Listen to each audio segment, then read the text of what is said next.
Investiture of the Gods, Chapter 66.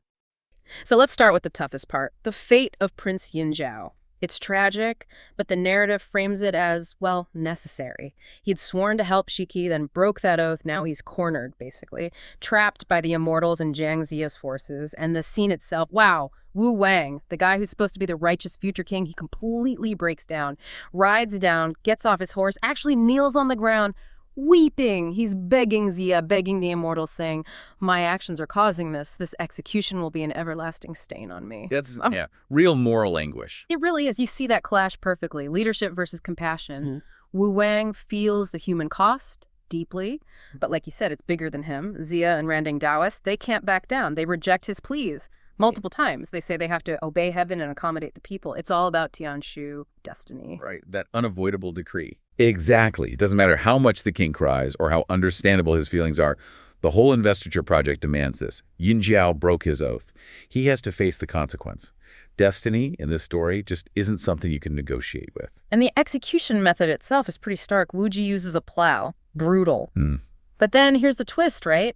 Instead of his soul just heading off quietly to the investiture platform, it's filled with this unyielding resentment. Oh, yeah. It's not a quiet departure at all. His spirit is furious.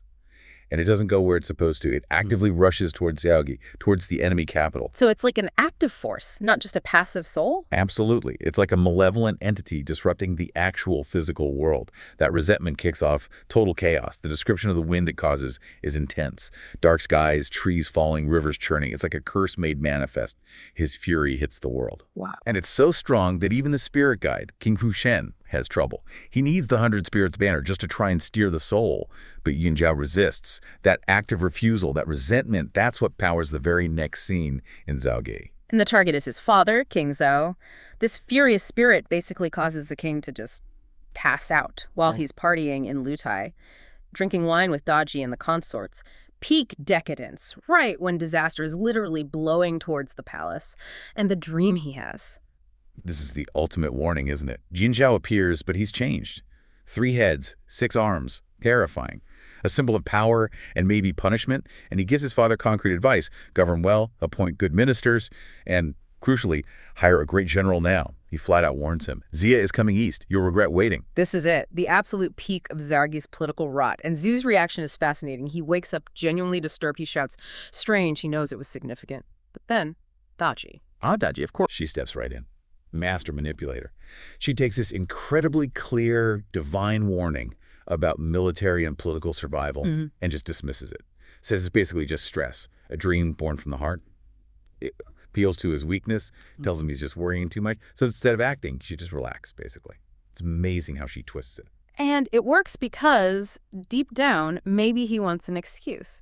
He had this clear path shown to him by his dead son's spirit, a way to maybe save his kingdom. But nope. He lets Daji distract him. The text is brutal, does not take it to heart, calls him a drunken, lustful monarch. It's explicit. His personal failings are literally dooming his dynasty at this point. He completely fails the test. And the price for that political failure, immediate military crisis. Because Zhu ignored the warning, Zogi's now scrambling there, suddenly forced into a high-stakes situation. They realized, maybe too late, that the generals they have in the capital are going to cut it. Yeah, the reality check comes hard and fast. An urgent report arrives from Sisui Pass. Hanrong lays it out. Huge losses. Yinzhao confirmed dead near Qishan, and Counselor Li Deng finally steps up with a plan. Or, well, the only option left. Li Deng's moment is key. He actually says it out loud. Zhang Ziya is the real problem. And he admits that nobody currently in Zhao can actually go head-to-head with Ziya strategically. That forces them to look outwards. So they need a new champion. Li Deng points to Hongjin, the commander at Sanshan Pass, says he has both talent and skill. Sounds promising. The king immediately sends out a royal decree. Zhao is clearly desperate. And there's that little administrative detail that feels minor but is actually huge. Before Hongjin leaves, he has to hand over command of Sanshan Pass to someone new, Kongshuan. Okay. Right, for those who know the story, that name is significant. So King Zhou's failure doesn't just bring Hongjin into the fight. It starts moving other massive players onto the board. Major foreshadowing. So Hongjin gets the call. And he doesn't mess around. He mobilizes a serious force. 100,000 troops. The description is epic. Banners, killing aura, soldiers like Pixiu, horses like dragons. This isn't just another army. This feels different. It is, and Hong Jin himself seems different. He's presented as skilled, serious, first thing he does, warns his own generals, Ji Kang and Bai Xianzong, tells them Xie is resourceful and highly intelligent. They need to be careful. He actually respects his opponent. That's a sign of a capable commander, unlike some they've sent before. Okay, but that caution, it seems to go out the window pretty fast when it comes to how they fight. Ji Kang rides out, challenges Jiki, Nan Gongxin takes him on, standard fight, 30 rounds, and then Ji Kang just switches it up completely, uses left path magic. This is a huge shift, a paradigm shift, really. Why is this left path magic such a big deal right now? We've seen immortal treasures and stuff before. Right, but that was usually high-level stuff from established Taoist immortals. Left path, so Dao Pengman, often implies something unorthodox, maybe demonic, maybe self-taught, operating outside the main heavenly structures. And critically, it's often about disruption, psychological shock. Look at the specifics. Ji Kang chants, a black cloud appears, and a dog comes out of the cloud. A dog. A magical dog. And it bites Nan Gongxi right on the armpit, rips off his armor. What? That's bizarre. Exactly. It's meant to cause panic, to show that normal defense is normal fighting, useless against this. And it works. Nan Gongxi is terrified, flees the field out of his wits. Hong Jin gets the first win purely through this weird magic dog attack. It's psychological warfare, pure and simple. The message to Shiki is, your training, your armor, your famous generals, none of it matters against the kind of chaos we can unleash. Yeah. It forces Xie to completely rethink his strategy. How do you defend against random magic dogs biting your commanders? Okay, so round one to Zhaogi's magic. But then things swing back, right? The next fight. Bai Yanzong challenges, and this time Deng Zhugong answers.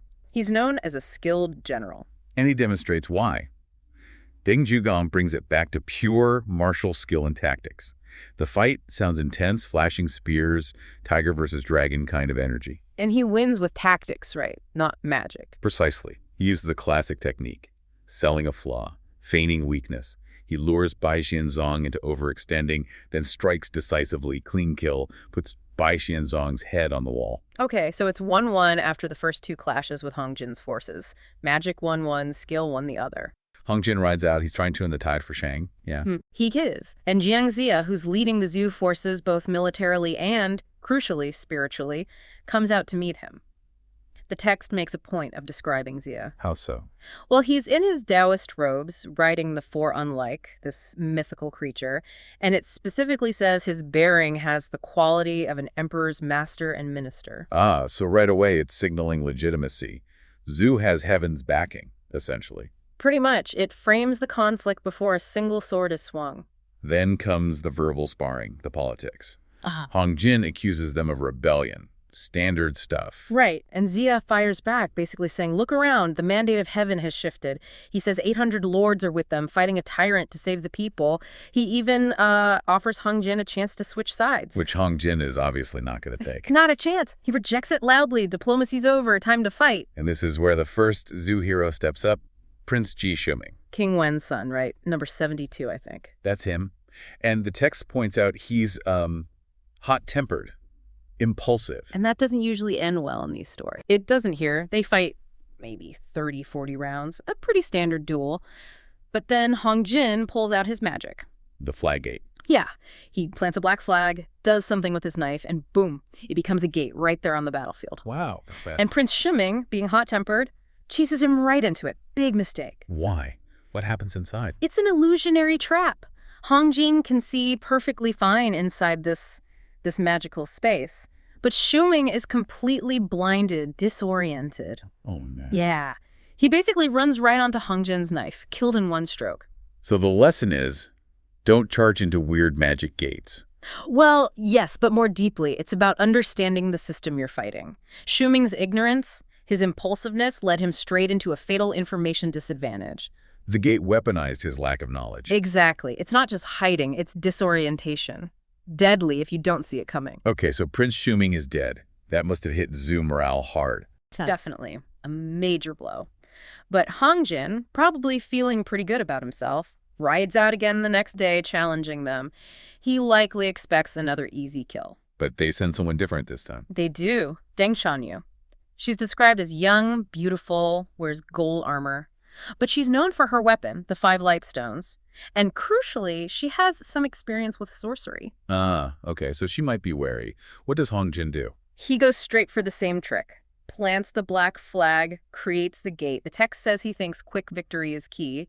He wants her to follow him in, just like the prince. But she doesn't. She absolutely does not. This is where her intelligence shines. She recognizes the danger, maybe from past encounters, and refuses to enter the gate. Smart move. So what does she do? Just wait.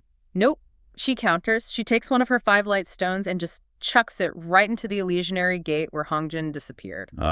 I like that. Yeah. Not trying to figure out the magic, just hitting the magician. Exactly. And it works. You hear Hongjin yell, "Ayo!" from inside the gate. He got hit. Square in the face. The text mentions a swollen eye, bruised nose. He's forced to scramble, grab his flag, and retreat back to camp.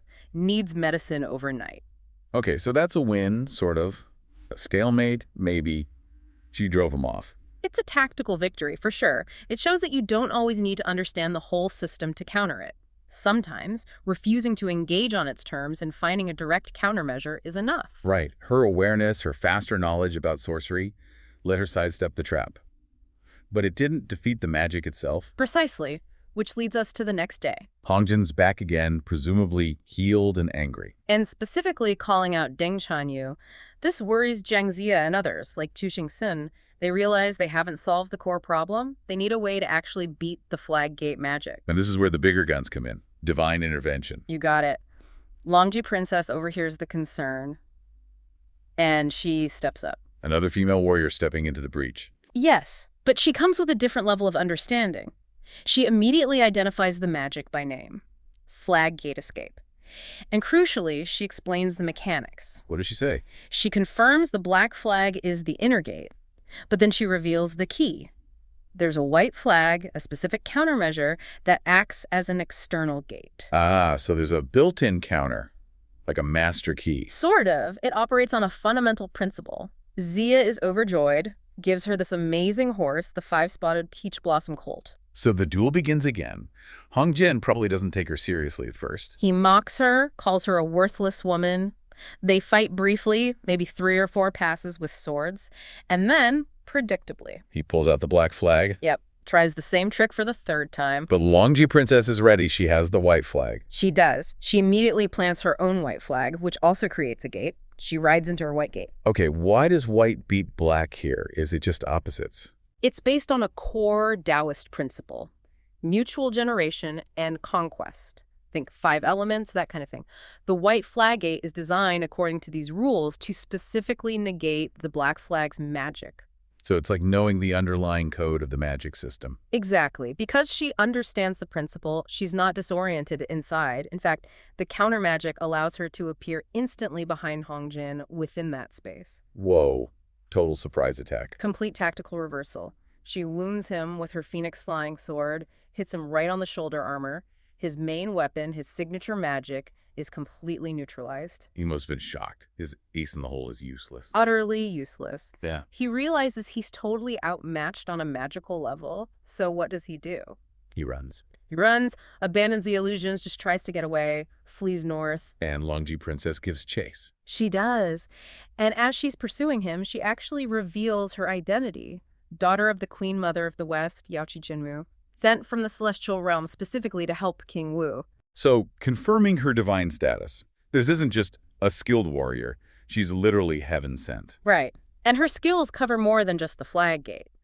Hongjin, injured, tries to use Earth Escape, basically, burrowing into the ground to get away. A classic escape technique. But Longji Princess knows the elemental counters. She immediately uses Wood Escape. Why? Wood conquers Earth. Bingo! She literally says, wood conquers Earth. His escape route is blocked by fundamental cosmic law. That's just no escaping someone who knows all the rules. Pretty much. She chases him all the way to the coast, the North Sea. He makes one last desperate move. Well, no. He throws some kind of treasure into the ocean. It transforms into a giant whale dragon. A whale dragon? Seriously? Yep. Causes these enormous waves, thunderous noise, chaos everywhere. He dives into the water, hoping the sheer scale of it will let him escape. That sounds pretty dramatic. Yeah. And hard to follow. It would be, for a normal person. But Longji Princess isn't fazed. She reaches into her pouch and pulls out another treasure. What is it this time? The Nai God. It manifests as this enormous sea deity, like a mountain rising from the water, and its specific power to subdue whale dragons. Wow. There's a counter for everything. In her toolkit, apparently, yes. The Nai god basically pins down the whale dragon. Humjin's ride is gone. He's stuck in the ocean. So end of the line for him. Almost. Longji Princess has one more item. The dragon binding cord. She throws it, snares him. Like a divine lasso. Pretty much. Then she orders her appendants, these beings called the Yellow Turban Strongmen, to just grab him out of the air. And fly him back. Fly him back, and the text specifies they just throw him down on the steps of Zhang Zia's headquarters. Thrown. Not even marched in as a prisoner. That's harsh. It's ultimate humiliation. A powerful sorcerer reduced to being tossed aside like baggage shows the totality of his defeat.